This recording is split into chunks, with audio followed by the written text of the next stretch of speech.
This is how it started, and this is how it's going. What is up, friends? Michael and I are back, and today we're going to take a look at the cellar. In a brewery, what is the cellar? Well, the cellar is everything that happens to the beer after it's been brewed. It's fermentation, it's dry hopping, it's conditioning, it's carbonation, and it's carrying that beer onto the packaging line in perfect condition. Working in the cellar is not a glamorous job. In fact, it's one of the hardest jobs in the brewery. Once the beer has been fermented, just about anything can go wrong. Oxidation, UV light, contamination, all of those things set off a chain reaction that is irreversible, that if you make a mistake in the cellar, it's bad news. So here at Treehouse, the cellar team does a tremendous job. You know, we work around the clock here to deliver beer in optimal condition at all times. And so, yeah, I mean, we're going to take a walk around today. We're going to show you guys what we built. We've built this cellar for ultimate flexibility and creativity. We have more capacity than we need to enable us to brew what we want when we want to. And most importantly, as we've scaled, we've put a ton of time, energy, and intent into not sacrificing quality. As you scale, there's a lot of things that can happen, a lot of voices that attempt to convince you that efficiency is the name of the game, saving money, and things like that. And here at Treehouse, we worry most about delivering the very best product possible. And we've set this entire brewery up to enable our cellar team no compromises as we make our way through the brewery. So it's basically a giant homebrew setup. If you're a home brewer and you're watching from home, I think you're going to really appreciate some of this stuff. But without further ado, that's enough for me. Let's get into it. Before we go downstairs, I just want to give you guys a quick lay of the land from up top. We won't be back up here again, and this is kind of one of the coolest places to be in the cellar and frankly in the brewery. So come on over in this direction. You know, we do all of our dry hopping off of the Catwalk. We don't have any fancy injection devices or recirculation devices, and there's a lot of different reasons for that I'm not going to get into. But again, glorified homebrew setup. We do things old school. We do things in a way that, you know, might sacrifice efficiency, but we always do it in a way that we found to have the beer turn out the best. So again, we're over here up top on the mezzanine. Michael, if you take a look over here to your right, you can see the 120 barrel tank farm. I'm actually going to jump right in front of you here. Watch your step there. We're going to make our way over here. These are all 120 barrel tanks, which on our brew house is a double batch. And then over here to the left, if you can peer down, these are 60 and 70 barrel tanks, and these are actually reused from Munson. And part of the reason that we went with our 60 barrel brew house here is that it was a perfect linear doubling of the Munson brew house. Back in Munson, we had a 30 barrel manual brew house, and now we have a 60 barrel automated brew house. And frankly, all of the liquid and all of the downstream beer behaves exactly the same, if not substantially better. So again, from up top, 60 barrel tanks. I'm going to make my way right in front of the camera again, swing back around. We can see the 120 barrel tank farm, and then the tanks that are sticking up here on the left are the tanks that from the other side you can see from the tap room. And in just a minute, we're going to be down below these, but those are all 240 barrel tanks. And we actually have 24 of those bad boys, which is crazy when you think about it. If you're watching from home, you can probably do the math and add up how many barrels of capacity that we have here. But it's well in excess of what we utilize, and the reason for that is flexibility. And we'll talk more about the way that we've set the cellar up for flexibility in just a minute. I wanted to show you guys this before we go downstairs because frankly it just looks super cool. Michael, I'm not sure if you're going to be able to peer over there, but from up where we're standing we can see the tap room. Got the Treehouse sign over there with the bar, and you guys are right across the way there. So I just want to point out some stuff on the top of the tank since we won't be back up here again. Really straightforward stuff, but it must be exciting to see from home. 8-inch dry hop port. On some of our first tanks, we only had a 6-inch port. Fortunately, a lot of this stuff is custom, re-engineered it to have an 8-inch port. This doohickey right here is a pressure relief valve, PRV. These tanks are built to roughly 15 PSI rating, burst strength, which is about 1 bar. Those guys are set to that, so in the event that we have an overpressurization event, we have a safety relief right there. The port behind it is the top of your CIP port, which stands for clean in place. So we're able to clean this tank with circulation, which we'll see more of in just a minute, through that port and through a spray ball right there. Over on this side, we have the blow-off arm. When wort ferments, sugar essentially is converted into ethanol and CO2. That CO2 off-gases either to atmosphere or into our C02 Recapture system, which we'll see in just a couple of minutes. And then last but not least, big old hook, in case you need to do something crazy like drop your tank through a ceiling or something. That's a true story. Having a big old hook helps. And I want to keep rolling for this because there's something that I want to point out, which kind of goes toward how crazy we are at Treehouse and how much we have no chill, essentially. But you may remember the equipment video where we walked up the stairs over here and made our way over to the dry hops. And already we're reconstructing this whole area because we're in the process of a major brewhouse upgrade. Add an additional lauter tun and kettle, which will enable us to make more bourbon, more distilled spirits, and it'll enable us to have more control over what we're doing and more throughput if necessary. Things are always evolving here, things are always changing, so we love it, it's fun, sometimes it's frustrating, but it's how we roll. All right, so before we get into it here, I'm gonna wax poetic a little bit about how we've thought about constructing the cellar. And we've basically constructed it in a way that objectively doesn't harm the beer on its way to the packaging line. As you grow a brewery and as equipment gets larger, there's a lot of things you can invest in that result in efficiency gains of the product throughout the process. What it does in turn, though, is you sacrifice something quality-wise. And much of the time, it's a minute amount. But things like centrifuges and things like pasteurization of hoppy beer, for example, you do sacrifice the smallest amount. And when you stack those things up in the name of efficiency, the product at the far end of this cellar is less than it could have been. We can proudly say that we've avoided that type of investment and that type of savings in the name of quality. Again, I apologize if I wax poetic too much about what we do here, but I care deeply about it and I can't help myself. So let's keep talking about the cellar. No idea where this guy's gonna land in the video. We were just walking by. Parts rack. I know you cellar folks out there, brewers, love to see this kind of thing. I don't have too much to say about it, but there it is. Enjoy. So now we're back downstairs again. Over to my left, Michael's right, we've got the 240 barrel tank farm. Up here on my right, Michael's left, is the retail shop, and we're making our way over to the cellar desk. The cellar desk is command and control for the cellar. It's where the cellar team's day begins, ends, and they're here in this location throughout the day, checking in on the tanks and what's going on in process. And as you'll see in just a second, the same way we utilize the BrewMax software on the brewing side, we heavily utilize it in the cellar with cellar tank control. Right here on the screen, we have a number of different tanks. This is just the 60 barrel tank farm. And if I come in and it's my work day, I'm checking in on things. A lot of what you see is feedback that's relevant to the cellar team. I'll drill down into this tank right here with, looks like Pilsner, see what we got going on. It's in process right now. It's on day 5 of fermentation.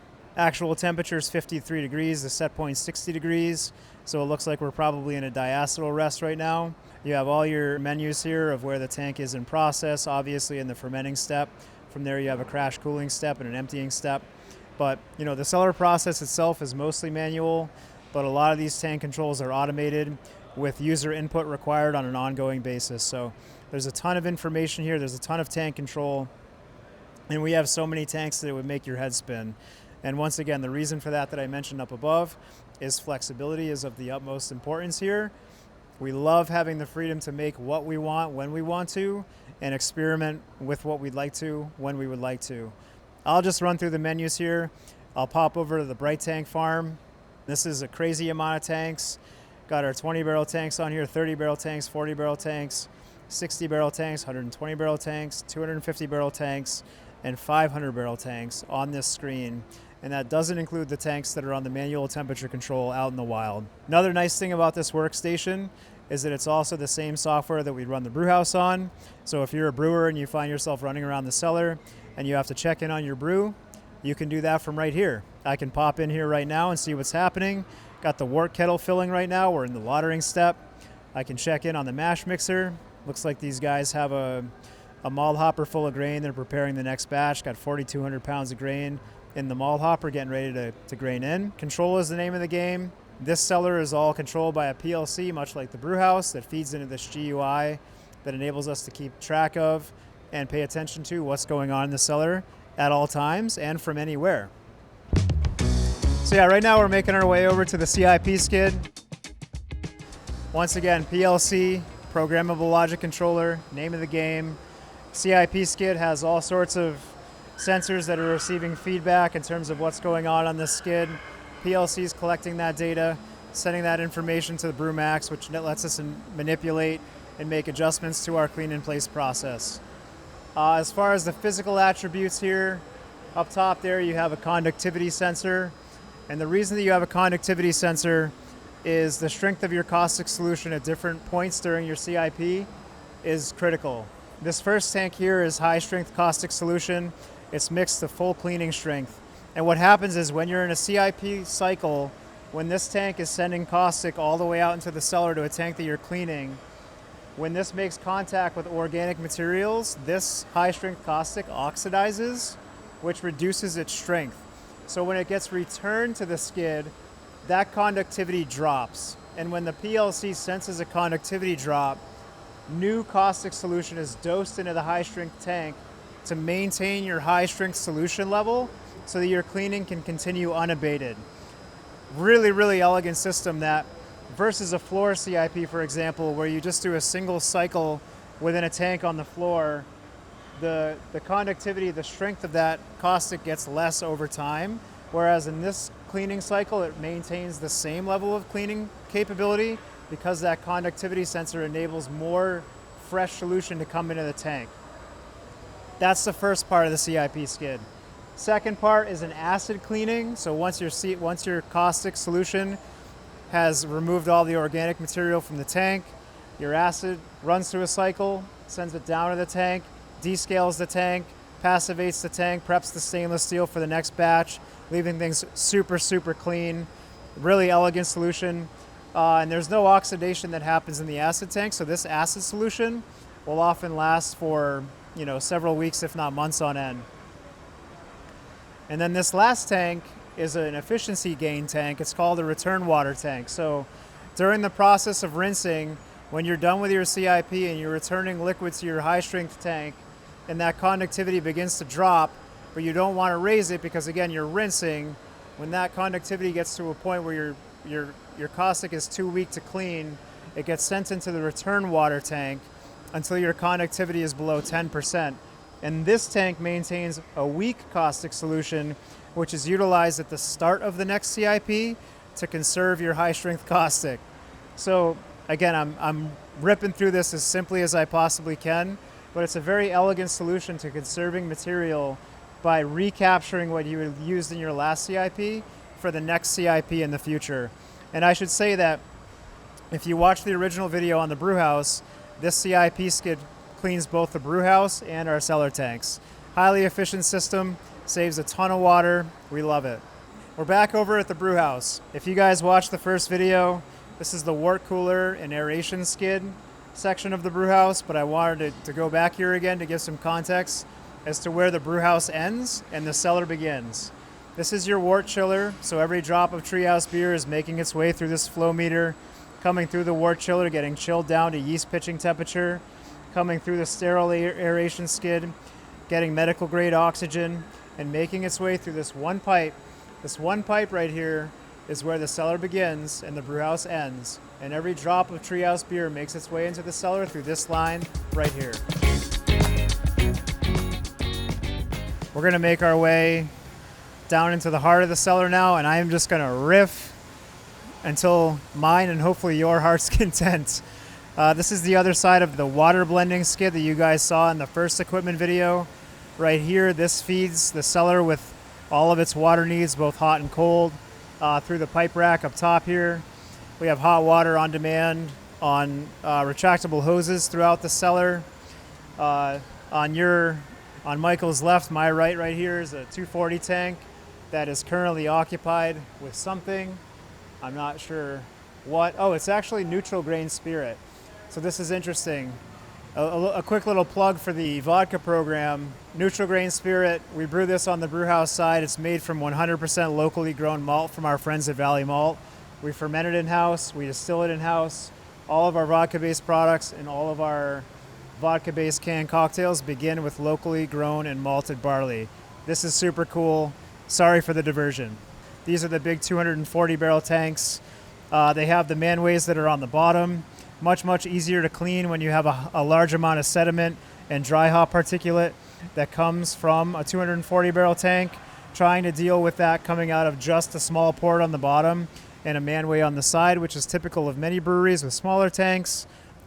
This bottom manway makes cleaning significantly easier for us. Another aside that I want to mention while we're here, that'll, I guess, tie itself together hopefully later in this video, all of our tank temperatures are controlled by glycol. I think the way to think about it is antifreeze.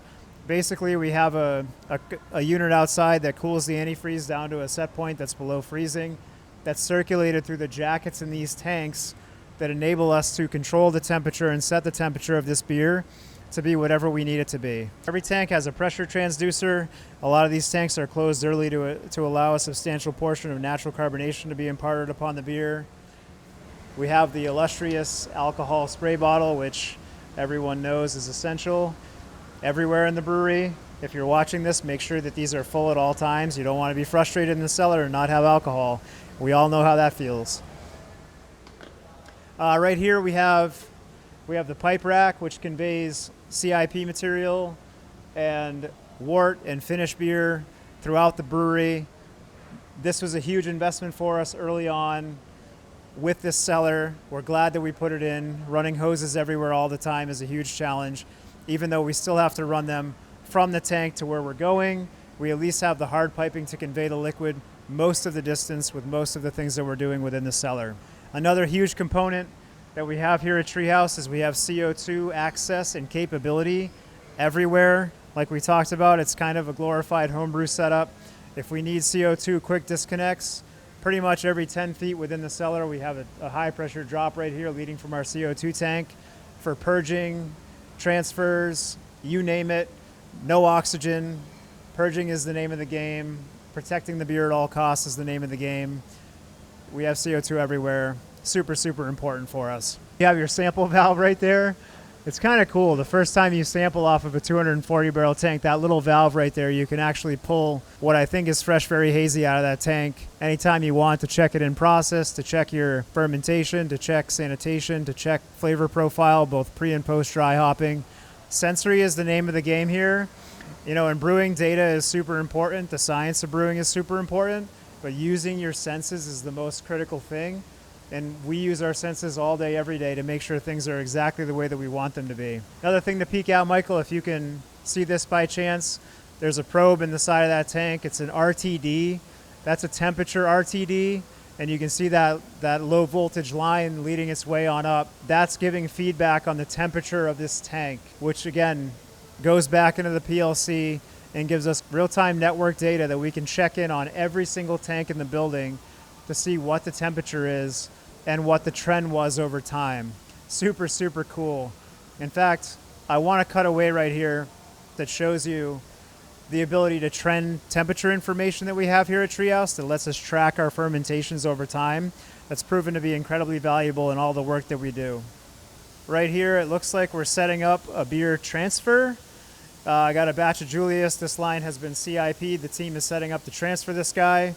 They will have dropped hops off the tank and get this guy ready to go. 180 barrel batch. For those of you that work in a brewery, you're familiar with this. If you're watching from home, all these tanks have what's referred to as a racking arm. The reason that we have a racking arm is because when sediment settles to the bottom of the tank, this arm dives down into the tank and it lets you control the angle of that arm and lets you dial in where your sediment might land in this cone, so you can decant clear beer off of sediment and leave the sediment behind. So another thing we do here at Treehouse, we do not centrifuge our beer. We have to, manually make assessments on when to stop the transfer and not allow sediment to get into the beer.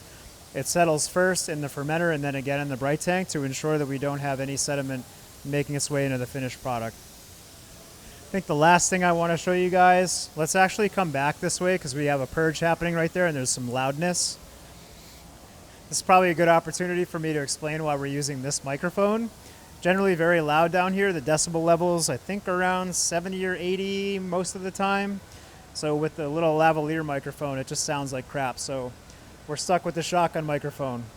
Maybe someday we'll have a boom operator helping us out down here, like the big time. But for now, I just got to hold this beastly microphone. Last thing I want to talk about is the swing panel. Swing panel lets you convey liquid to where you need to convey it when you need to convey it. Basically, this just lets you jump from one location to the next if you need liquid to make its way down the line. If the end of the line is right here, like if your wort is coming out, for example, into one of these tanks, you would close this swing panel off, close this off, connect your hose, and then make a connection directly to your tank. And once that's complete and you need to clean that line, for example, you would reconnect your swing, which completes the loop and brings it all the way down the cellar and back. So if you're cleaning, you get the entire line. But all these interventions are manual, and it's not easy for that to be the case, but we prefer it because there's a lot that can go wrong here. And manual operators, manual intervention, sensory, paying attention by experienced operators of the utmost importance. So there's that. Trying to think while we're down here if there's anything else I can point out. We talked about glycol, temperature sensors. These guys right here, if you come over here, Michael, take a glance. That glycol valve right now is actuated and it's calling for glycol. That's how we know that. It's green. So there's a valve right now that's pushing glycol into this tank and chilling it. I'm not sure why. I'm presuming that this batch of very hazy is probably ready to be crash cooled and transferred, which is pretty neat. Looks like we have a nice active fermentation going.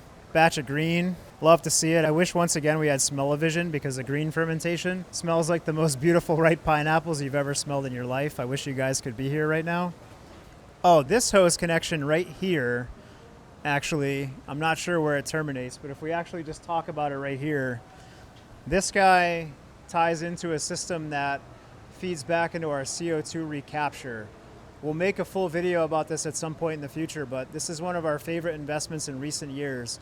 It takes the CO2 from an active fermentation and it essentially cools it into a liquid and enables us to reuse it. And it makes CO2 that's even more pure than what we can buy in the open market. Finished, it's usually 99.9% pure and just frankly makes our beer better and helps protect the environment by recapturing CO2 that would otherwise be off-gassed. We love this system and would encourage you to look into your own if you're a brewery that happens to be watching. All right, so apparently we got some Resident Evil action going on over here. Got a flashing light. It's fine. We don't know why it's flashing, but we're just gonna roll with it. Anyway, a couple things to see over here. These are PLCs that control the cellar tanks. If you work in a brewery that has manual controls, or you're a home brewer that has a Johnson control on the side of a Keyser or something to that effect, this guy right here contains all your temperature information that's manipulated by the BrewMax software. So again, PLC, name of the game, collecting data, feeding BrewMax. We get to manipulate it on our side. No big deal. And these guys right here are these are glycol pump controls.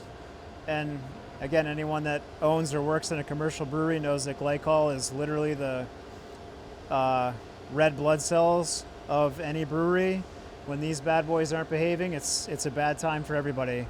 And then the last thing that I just wanted to look at over here real quick, again, this begs an entire other video, but this is the bones of our CO2 recapture system.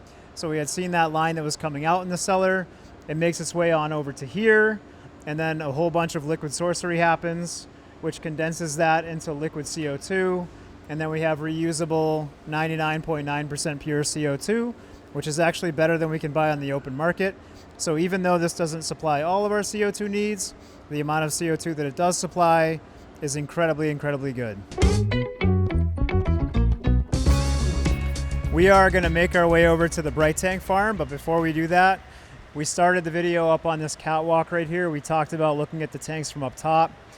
Just want to give you guys a perspective from down here, lay of the land kind of a thing.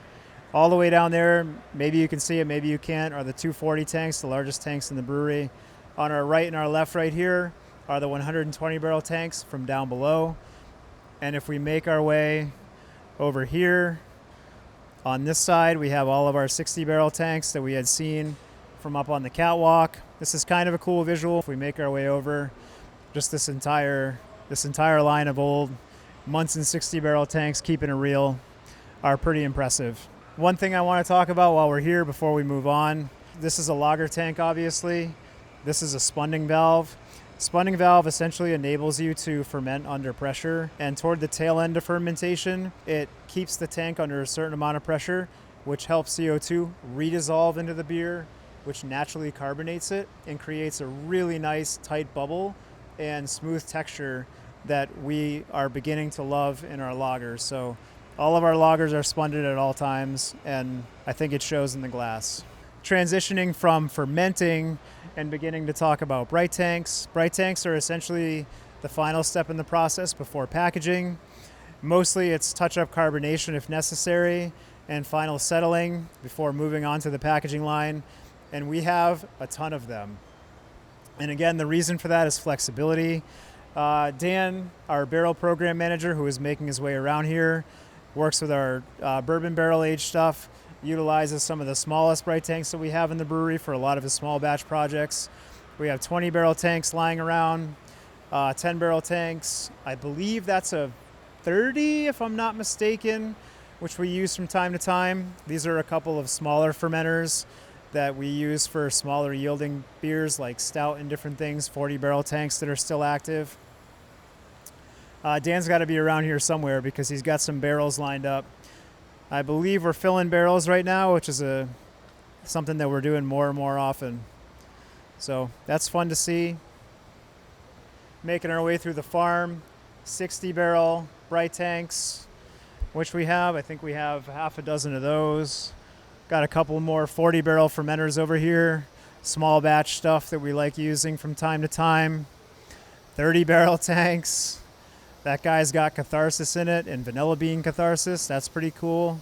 Another pair of 40 barrel bright tanks.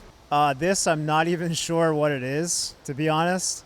I think we picked this up in an auction and it looks like we haven't used it yet, but anyway, yeah, if anybody knows what this tank is doing in our brewery, just let me know. But, oh man, so this is cool. Dude. All right, this is where it gets fun. Lager tanks, horizontal tanks. About 3 years ago, we started making investment in horizontal conditioning tanks to enable us to make brighter lager, more beautiful lager, enable us longer conditioning time, because this is usually the second or third step in a lager's journey here at Treehouse, final conditioning in a horizontal tank. These bad boys haven't even been commissioned yet. 2 fresh 70 barrel tanks coming in. Got the 30 barrel oak Foudre, which is full at all times. We have another one behind that that's full at all times. Always running different beers through those bad boys. And yeah, just could not be more excited about the lager program here at Treehouse. Michael, let's make our way around here really quick. Couple of brand new 250 barrel bright tanks. These guys actually came in just so we could survive the holiday rush this year, just in the nick of time on December 15th, and we had beer in them on December 16th. I think, Michael, you probably have a roll of those bad boys coming through the doors a couple weeks ago. Over here on the edge is the Big Mamma Jamma. It's a 500 barrel bright tank. We bought that before we knew we needed it. We don't use it that often. We usually use it around the holidays and sometimes during the summer rush. Let's make our way around here. This is a 120 barrel tank that we haven't even hooked up yet because we haven't had a chance to. I apologize. It is hooked up. We just haven't used it yet. But TBD. Julius coming to a glass near you. And yeah, this is the breadth of the classic / lager program over here. Got now a total of 6 70 barrel horizontal tanks and a 60 barrel horizontal tank. We learned that we can get better texture by having a little bit of additional headspace in the tank, which sounds counterintuitive, but we really like the way that the beers turn out in the 70 barrels better than the 60 barrels, so we made a new investment in those guys. The Brite Tank farm here is crazy, as you probably saw in that original GUI on Brewmax.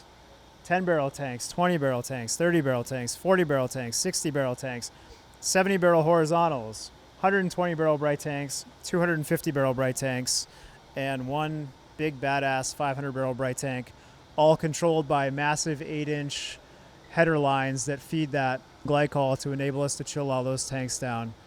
All right, let's check this out real quick. The Carbo Master 5000. Real quick rundown. We don't utilize this guy on beer. We utilize it in non-alcoholic seltzer, canned cocktails, bubble hop, different things like that. Cold liquid comes in, makes its way through this incredible machine, gets injected with CO2, and on the other side, I should say to a very precise setting, gets injected with CO2, and on the other side out comes deliciously carbonated liquid. Don't know if it's actually called the Carbo Master 5000. We like that name. Let's stick with it. Pills. It's good in the cellar, bud. What's going on, Nate? Right now, team's locked in right now. Just everything's coming out at a rapid pace, as we know. I think we're doing anywhere upwards of 12, 15 products a week at this point. So just grinding down here, getting things done. How are the beers tasting? Incredible. I'm excited. Everything in the tank right now has been right where we want them to be. Nothing's lacking behind, and I'm pretty excited about the bubble hop tank here that we just spun up today. Everything's tasting incredible. Any words for the team? Just keep it up. I mean, I'm excited to see everyone every day coming in and hitting the ground running. It's nice to see everyone's kind of fitting into their roles, and we have some newer team members right now that are really starting to shine with a little bit of teamwork and some help, some training. Andrew didn't want to wear his Treehouse shirt today. I was just looking at him. I got one on. Hey, there's a shout out to Yeti. Single tag. It's an old one. That's true. That's a whale. It's a Charlton whale. Anyway, right on, brother. I had to goof on that. I'm just looking at it the whole time thinking the boys representing Yeti to the max. Thanks, dude. All right, dude, we got to wrap it up. I think we've been at this for too long. Last thing I want to mention, I guess, this is kind of where the cellar ends and packaging begins. Quality control check. This is a Gehaltemeter. Those of you that work in a brewery are very familiar with a Gehaltemeter and what it does. For those of you watching at home, this guy will essentially measure volumes of CO2 dissolved within a liquid. It will also check the oxygen in the beer. This is a critical quality control step. All the energy that we've expended at Treehouse, all the efficiency that we sacrifice in the name of quality results in a very, very low dissolved oxygen number, both before and after packaging. And when we get into the packaging video, we'll talk about just how low those numbers are. But rest assured, at all times, oxidation within our beer, when it's kept cold, is kept extremely limited by verifying low dissolved oxygen levels and excellent cellar processes throughout the workday here at Treehouse. So would be remiss without mentioning that guy. And then if we make our way right over to here, we can transition a bit into the next video. This is literally the manifold from which we send product to the packaging line. They're cleaning it right now so it's warm, but all Treehouse beer goes through this beer in line and makes its way on over to the packaging line for packaging. All right, you guys have seen enough for one day, I think. Michael and I had a lot of fun making this. If you enjoyed it, consider subscribing to the channel. Of course, we like to hear from you in the comments if you have feedback. Don't be shy. And right now we're standing in front of the packaging line, teasing the next video that will hopefully come out in just a short time from now. We'll see you guys in the next one.